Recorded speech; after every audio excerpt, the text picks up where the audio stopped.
come from a city in India called Calcutta. And about 2 years back, I was lying in the sun getting a massage while my maid cleaned the dishes, the chef cooked food, the chauffeur washed the car. When I thought to myself, to hell with this life. I'm going to the first world. It's a shared flat with high council tax. In an up-and-coming part of Hackney for me. For those of you who haven't been to Hackney in London, it truly is a shithole. But yeah, frozen food, Russia and the underground network, terror threats every day. I'm living the dream. And given the weather in England, I'm living a wet dream.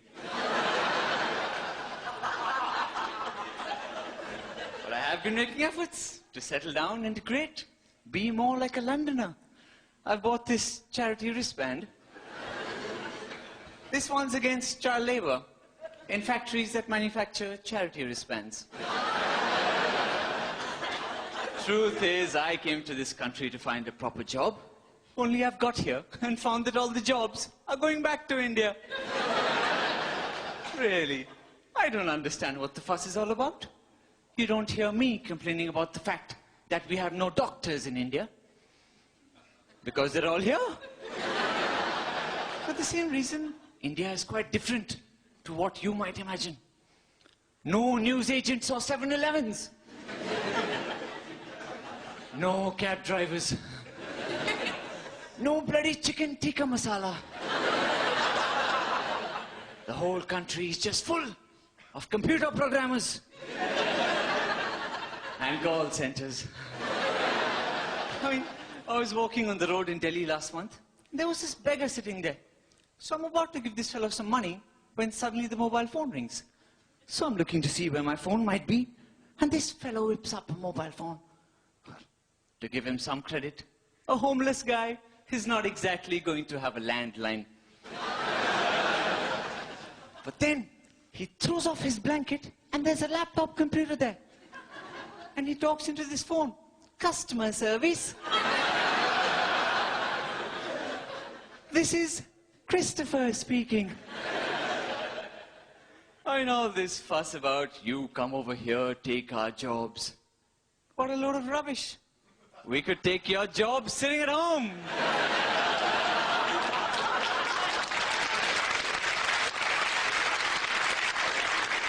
Anyway, what can I say? My grandfather was quite keen for me to come to the UK. He used to say that the sun never sets on the British Empire. Of course, I've got here and found that the sun never bloody rises in the British Empire. You know, when I got to this country at immigration, they put me through a Britishness test. And I thought to myself, are we so different from Great Britain? You're the only country I know that puts an adjective before their name. I mean, why not amazing Britain? A fucking awesome Britain! Then even the abbreviation can be fab. But I mean, are we so different? Half of your public transportation is bollocks. Half of our public transportation is bullocks. You waste far too much time talking to somebody who you think is an idiot at the other end of a call center telephone call. So do we. You show sex in your movies. We show men and women running around flowers and trees. Yet we've hit a population of 1.1 billion.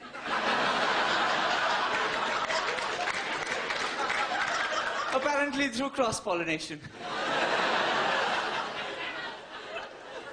So like I was saying, they put me through this Britishness test. The most confusing multiple choice questions. Complete the sentence.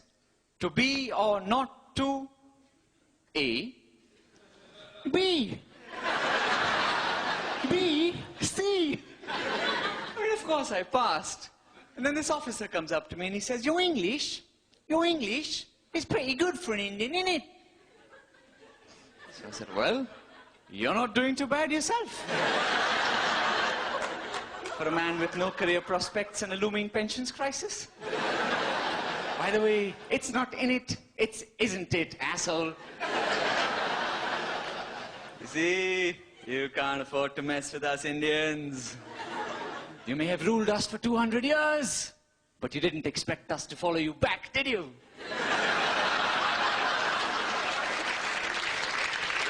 If you've been upset by anything that I've said today, I don't give a shit. Heck, I come from the land of the Kama Sutra. I could fuck you in more ways than you can count.